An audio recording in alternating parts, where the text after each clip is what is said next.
నామస్మరణ వలన కేవలము శుభమే జరుగుతుందో వాడిని శివ అని పిలిచారు. మీకు నేను ఒక దేవాలయ ప్రాంగణంలో శివమహాపురాణ ప్రవచన సందర్భంలో మీకు ఒక విషయం విజ్ఞాపన చేస్తున్నాను. ఇది పరమ సత్యం. అబద్ధాలు చెప్పుకోవలసిన దౌర్భాగ్యం నాకు లేదు. ఈ ఊళ్ళోనే ఒక వ్యక్తి ఉండేవారు. ఆయన ఒకసారి మా ఇంటికి వచ్చి ఒక్కసారి మీకు నమస్కారం చేసి వెళ్ళిపోతానని చాలా వ్యగ్రతతో అన్నాడు. అంటే ఇవాళే నా జీవితానికి చిట్ట చివరి రోజు, నేను ఆత్మహత్య చేసుకోబోతున్నాను. నా మనస్సులో ఎప్పుడైనా శాంతి కలిగితే మీ ఉపన్యాసాల్లోనే కలిగేది. అందుకని మీకు ఒక్కసారి నమస్కారం చేసి ఆత్మహత్య చేసుకుందామని వచ్చాను. ఏమి మీకు ఎందుకు కలిగింది బాధ? ఆయన ఏదో పాపం చాలా చెప్పుకొచ్చాడు ఏడుస్తూ. నేనన్నా సరే ఒక పని చేయండి, ఆఖరి ప్రయత్నం ఒకటి చేయండి. మీరు దీక్షగా 42 రోజులు శివాలయానికి ఎవ్వరికీ చెప్పద్దు.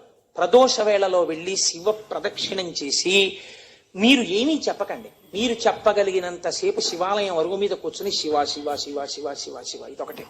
ఒక 42 రోజులు ఈ దరిద్రాన్ని, మీ కష్టాన్ని అనుభవించి చూడండి అన్నాడు. మీరు నమ్ముతారా?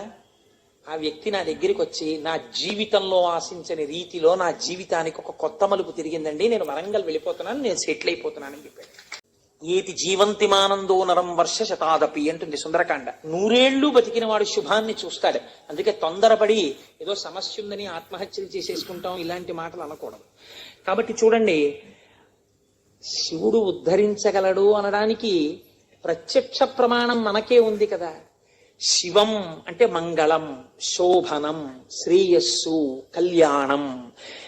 ఏ శుభము నీకు కావాలన్నా శివానుగ్రహముగానే వస్తుంది. శివానుగ్రహము కలిగితే నీ ఇంట సర్వమంగళములు జరుగుతాయి.